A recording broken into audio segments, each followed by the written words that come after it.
Sur le front ukrainien, la nuit du 25 au 26 avril 2026 marque un tournant majeur dans la stratégie de déni d'accès naval menée par Kiev.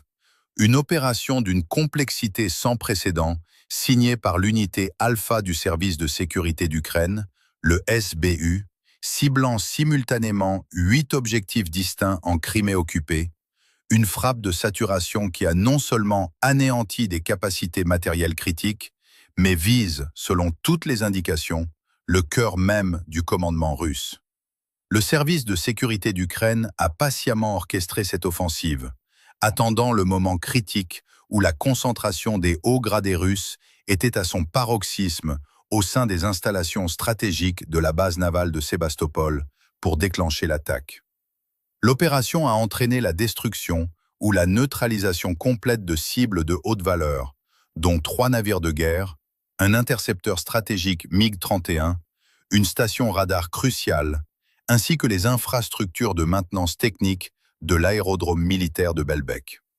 Toutefois, le véritable centre de gravité de cette frappe chirurgicale réside dans l'attaque simultanée de 2 installations critiques, le centre d'entraînement tactique de Luka et le quartier général du renseignement radiotechnique de la défense aérienne russe en Crimée. Tous les éléments disponibles, recoupés par le renseignement ukrainien, convergent pour indiquer que la frappe a été déclenchée à l'instant précis où la densité de personnel militaire de haut rang au sein de ces 2 infrastructures était à son maximum, suggérant une planification minutieuse visant l'élimination physique de la chaîne de commandement plutôt que la simple destruction d'infrastructures.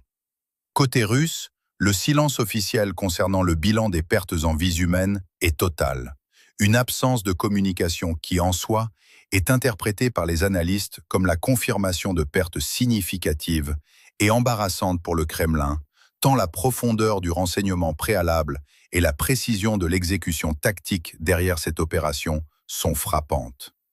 La frappe menée par l'unité Alpha du SBU au cours de cette nuit du 25 avril n'était pas un raid de drones ordinaire, mais une opération chirurgicale résultant de mois d'un travail de renseignement méthodique et approfondi. C'est la sélection même des objectifs qui met en lumière cette profondeur stratégique, car 2 des 8 cibles frappées présentaient la plus forte probabilité d'abriter des membres du haut commandement russe, ce qui démontre sans ambiguïté que l'Ukraine n'a pas seulement planifié la destruction de bâtiments ou d'équipements, mais a activement ciblé le personnel militaire stratégique qui les occupait. Première cible cruciale, le centre d'entraînement de Luka. Cette installation constituait le principal pôle de formation du personnel et de préparation au commandement pour la flotte de la mer Noire. Un point stratégique vital où les officiers supérieurs recevaient une formation tactique avancée, où les nouveaux systèmes d'armes étaient introduits dans la doctrine et où les compétences de commandement étaient développées. Mais le rôle de l'UKOMKA dépassait le cadre d'une simple école militaire. Le centre servait également de hub de commandement, utilisé par les hauts commandants pour des briefings réguliers et des réunions opérationnelles. La flotte de la mer Noire ayant déjà subi des pertes catastrophiques en effectifs au cours des 4 dernières années de conflit, le besoin de renouvellement du personnel et de formation de nouveaux cadres était devenu critique pour la Russie, augmentant considérablement le volume du trafic d'officiers de haut rang et de spécialistes au sein même des installations de Luka, en faisant une cible de choix pour les planificateurs ukrainiens. Seconde cible stratégique, le quartier général du renseignement radiotechnique de la défense aérienne. Cette infrastructure remplissait une fonction totalement différente de celle de Luka, mais son importance stratégique était au moins aussi cruciale. Il s'agissait d'un quartier général de renseignement électromagnétique, dit SUNIENT, qui surveillait de manière ininterrompue l'espace aérien au-dessus et autour de la Crimée. Ce centre était chargé de détecter précocement les mouvements de drones et de missiles, de collecter les données radar et de fournir des renseignements critiques et en temps réel aux systèmes de défense anti-aérienne stratégiques tels que les batteries S-400 et les systèmes de protection rapprochés Pantsir, déployés sur la péninsule. En d'autres termes, ce QG était le cerveau du parapluie de défense aérienne de la Crimée, une structure vitale fonctionnant 24 heures sur 24 et 7 jours sur 7, abritant en permanence un personnel hautement spécialisé comptant entre 80 et 200 experts. Le fait que ces deux objectifs ultra sensibles aient été frappés au cours de la même nuit n'est en aucun cas une coïncidence, car le timing de la frappe apparaît aussi méticuleusement calculé que la sélection même des cibles. L'Ukraine avait déjà appliqué cette tactique avec succès par le passé. Lors de l'attaque dévastatrice de septembre 2023 contre le quartier général principal de la flotte de la mer Noire à Sébastopol, la stratégie consistant à frapper durant une réunion de haut commandement avait déjà été utilisée avec des résultats dévastateurs. Une approche identique semble avoir été adoptée pour l'opération du 25 avril 2026. Les heures nocturnes ont été choisies pour cibler une fenêtre temporelle spécifique où les navires de guerre étaient ancrés à quai et où les installations à terre, comme les QG et les centres de formation, étaient pleinement opérationnels, leur personnel étant présent pour les quarts et les opérations de nuit. La possibilité de ce timing d'une précision absolue reposait sur la dimension technique et la planification de l'opération. Des essaims de drones à longue portée ont pénétré les couches multiples de la défense aérienne russe en Crimée, volant à très basse altitude pour échapper aux radars et utilisant des systèmes de protection contre la guerre électronique. Une infiltration coordonnée qui a déclenché une série d'explosions ininterrompues tout au long de la nuit. L'ampleur de l'attaque a été telle que le gouverneur de Sébastopol lui-même a été contraint de décrire publiquement l'offensive comme l'une des plus importantes attaques de drones subies par la ville. L'efficacité de cette précision en termes de bilan humain reste à confirmer avec certitude. Bien qu'il n'y ait aucune confirmation officielle côté russe concernant les pertes militaires, un silence médiatique absolu règne. Il est établi que, dans des conditions normales de fonctionnement, entre 230 et 600 personnels servent dans un centre d'entraînement stratégique tel que l'UQA et au sein d'un quartier général de renseignement de cette envergure. La probabilité que ces installations stratégiques aient été vides lors des opérations nocturnes est extrêmement faible, et le fait que les forces ukrainiennes aient attendu des mois avant de frapper des cibles aussi lourdement protégées suggère fortement que le timing n'a pas été choisi au hasard, mais qu'il visait à maximiser les pertes au sein du personnel clé. Au-delà des pertes en vies humaines, les impacts opérationnels directs de la destruction de ces deux installations critiques sont distincts, mais complémentaires dans leur effet destructeur sur les capacités russes. Les dommages infligés au centre d'entraînement de l'UQA vont sérieusement perturber la chaîne de formation et de renouvellement du personnel de la flotte de la mer Noire. Après 4 années de conflit, la flotte a subi des pertes énormes, chaque navire coulé nécessitant un nouvel équipage complet et chaque officier perdu devant être remplacé par un commandant nouvellement formé et qualifié. L'UQOMCA était le cœur battant de ce cycle vital de régénération des forces. Un déclin de cette capacité de formation pourrait entraîner, à court terme, de graves lacunes d'expérience et de compétences dans les opérations navales, et à long terme, un ralentissement significatif du rythme de restructuration de la flotte russe. Moscou sera inévitablement contrainte de délocaliser cette fonction de formation essentielle vers une autre installation, mais cela représentera un investissement considérable en termes de temps et de ressources, une perte d'efficacité opérationnelle à un moment critique. La frappe sur le quartier général du renseignement radiotechnique crée une crise immédiate et beaucoup plus urgente. L'affaiblissement du centre névralgique du parapluie de défense aérienne de la Crimée réduit drastiquement la capacité russe à détecter précocement les attaques ukrainiennes par drones et missiles. En conséquence, la coordination globale des systèmes de défense antiaérienne est gravement compromise. Des brèches critiques se forment dans la coordination opérationnelle, notamment sur la question de savoir quelle batterie doit intercepter quelle cible ou quel radar doit assurer le suivi. Un chaos qui rend l'intégralité des actifs militaires russes déployés en Crimée, qu'il s'agisse des navires restants, des aérodromes stratégiques comme Belbek ou des dépôts de munitions, encore plus vulnérables aux futures attaques de précision ukrainiennes. Et la combinaison synergique de ces deux effets produit le résultat stratégique le plus dangereux pour Moscou. La Russie est désormais contrainte de redéployer un nombre accru de systèmes de défense anti-aérienne vers la Crimée pour tenter de protéger ses propres installations critiques. Mais ce redéploiement indispensable s'opère au détriment de la protection sur les lignes de front, élargissant mécaniquement les brèches défensives dans les régions de Donetsk et de Zaporijia. Chaque infrastructure protégée à l'arrière signifie une position de première ligne laissée vulnérable, une équation stratégique que Kiev maîtrise parfaitement et à laquelle chaque opération ukrainienne confronte la Russie, la forçant à faire des choix impossibles. La déclaration du chef par intérim du SBU, le général Vassil Maliouk, confirme cette logique d'attrition systématique. Selon lui, chaque opération de ce type repose sur une rationalité claire.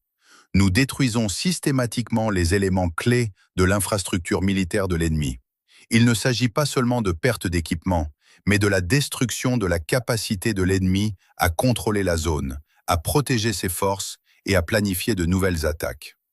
Au cours de cette nuit décisive, le SBU ne s'est pas contenté de viser l'échelon de commandement à Luka et au QG de renseignement.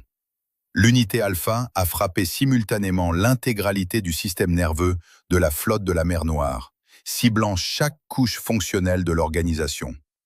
En parallèle des attaques sur Lukomka et le QG de renseignement, 6 autres cibles stratégiques ont été frappées, neutralisant méthodiquement les capacités de la flotte russe. Première couche visée, la mobilité navale.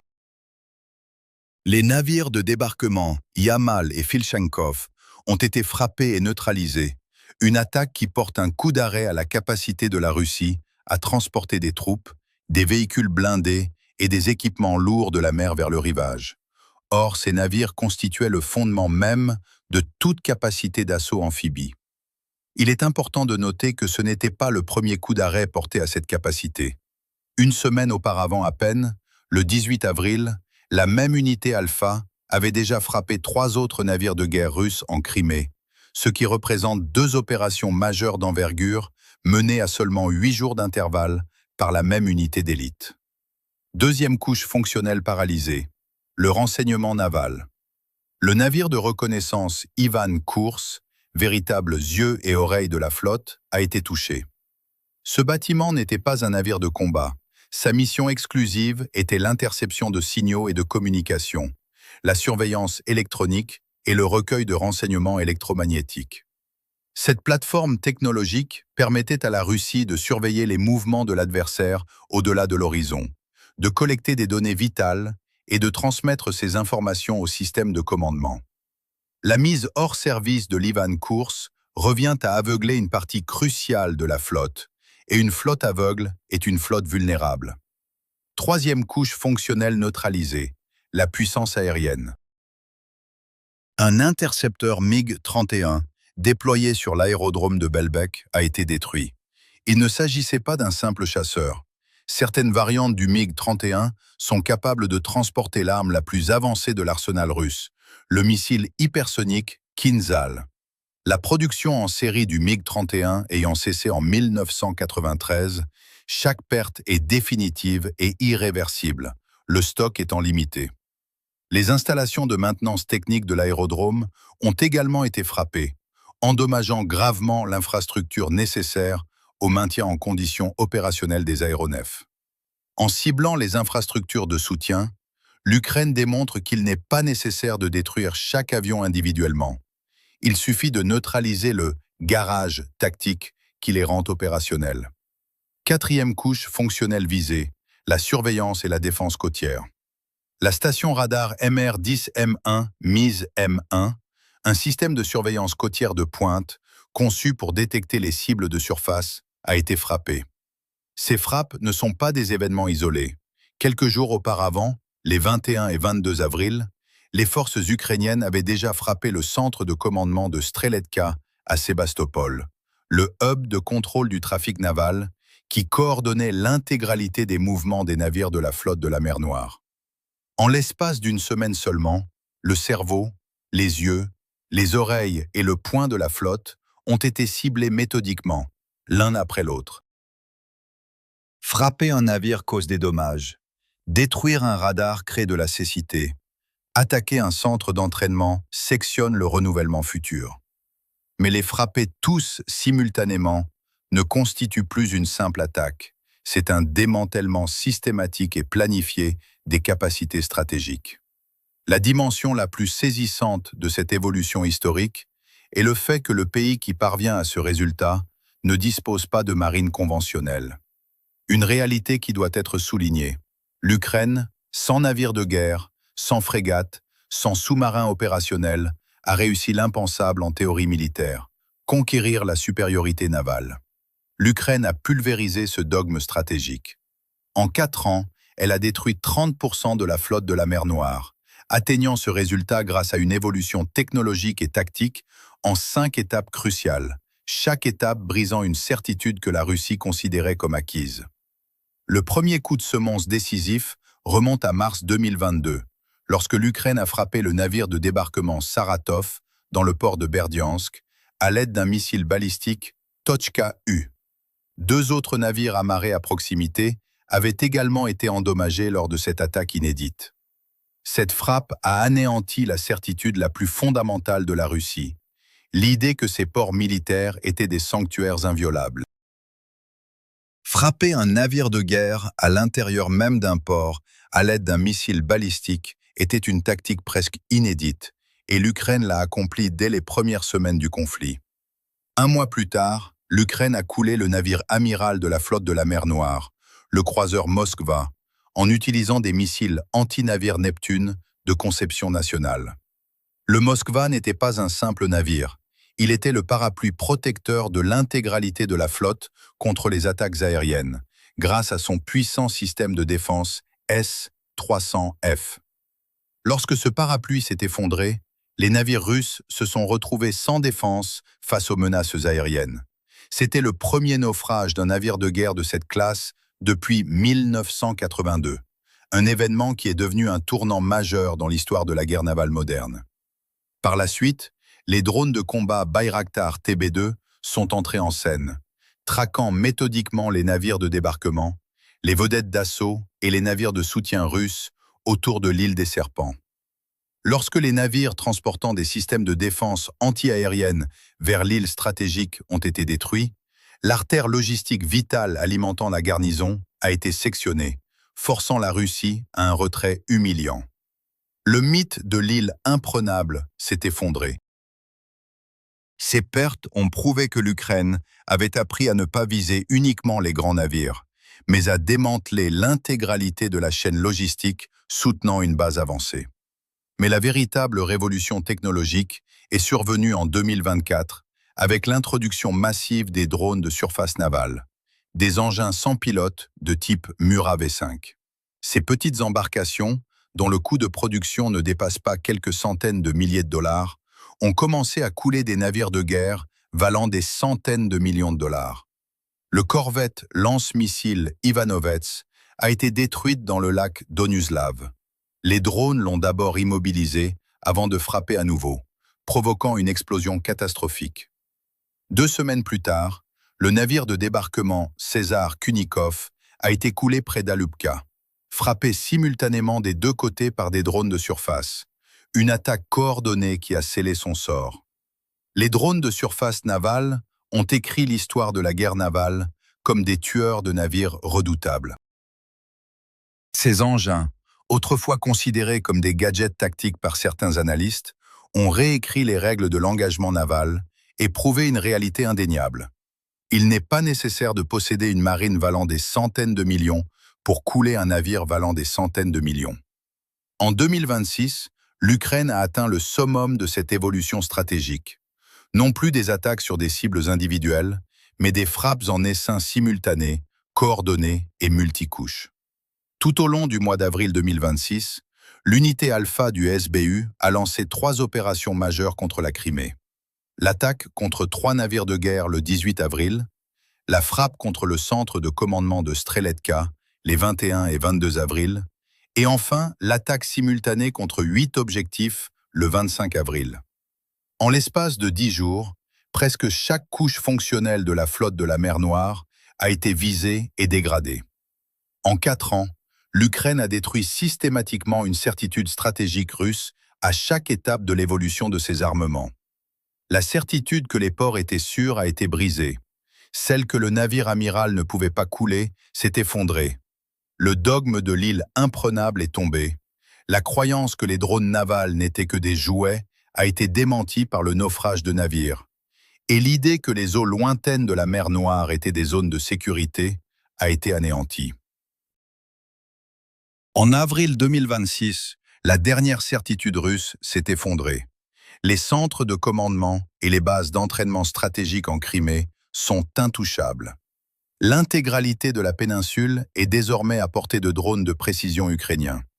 Les frappes systématiques menées par l'Ukraine en Crimée ont semé la panique bien au-delà de la mer Noire. À la base navale de Kronstadt, près de Saint-Pétersbourg dans la mer Baltique, à des milliers de kilomètres du front sud, des modifications d'urgence ont été détectées sur des sous-marins russes. Des images satellites de renseignement en source ouverte montrent des structures de protection additionnelles, sous forme de cages métalliques, ajoutées sur les coques des sous-marins de classe Kilo, Mojaisk et Dmitrov. Des barrières de protection ont été érigées pour sécuriser les périscopes et les antennes, des mitrailleuses lourdes de 12,7 mm et des projecteurs puissants ont été montés, et des barrages flottants ont été déployés le long des quais pour contrer la menace des drones de surface navale.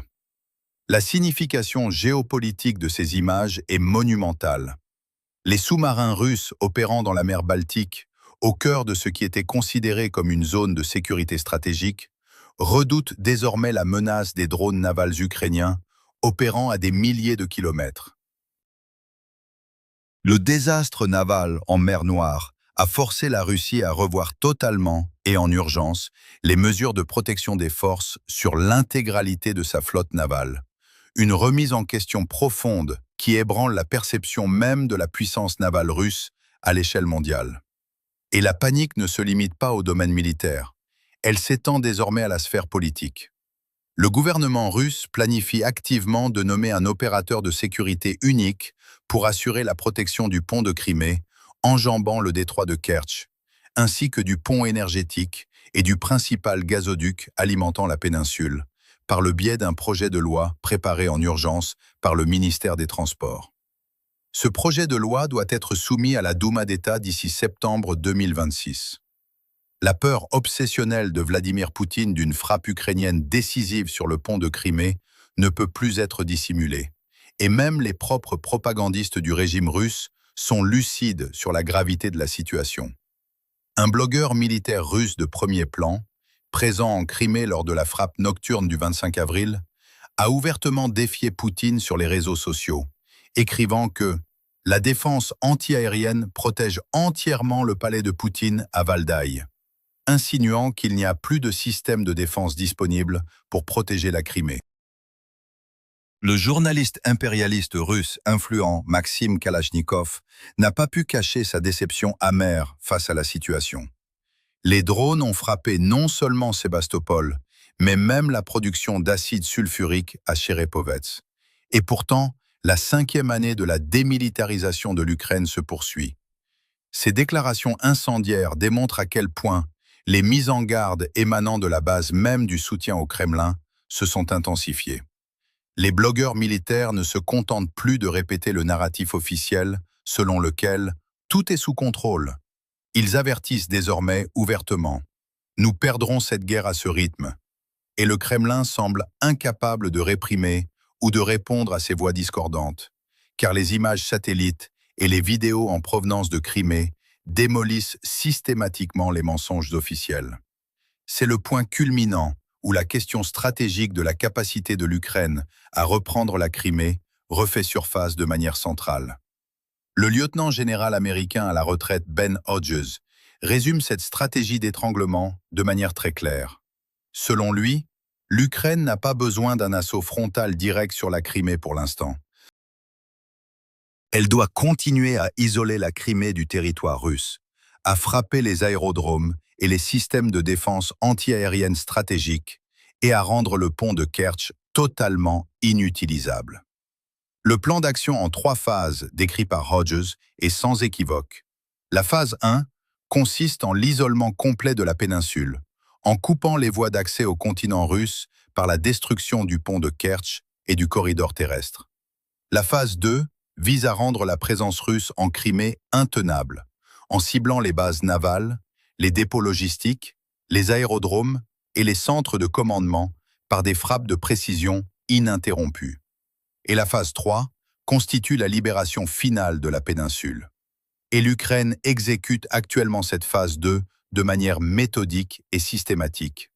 La flotte de la mer Noire a déjà été contrainte d'abandonner Sébastopol comme port d'attache principal, délocalisant ses navires vers le port de Novorossiysk, plus à l'est sur la côte russe. Mais en mars 2026, l'Ukraine a frappé Novorossiysk à son tour avec plus de 200 drones d'attaque. Le dragueur de mines Valentin Picule a été coulé et 2 navires de guerre anti-sous-marines ont été endommagés.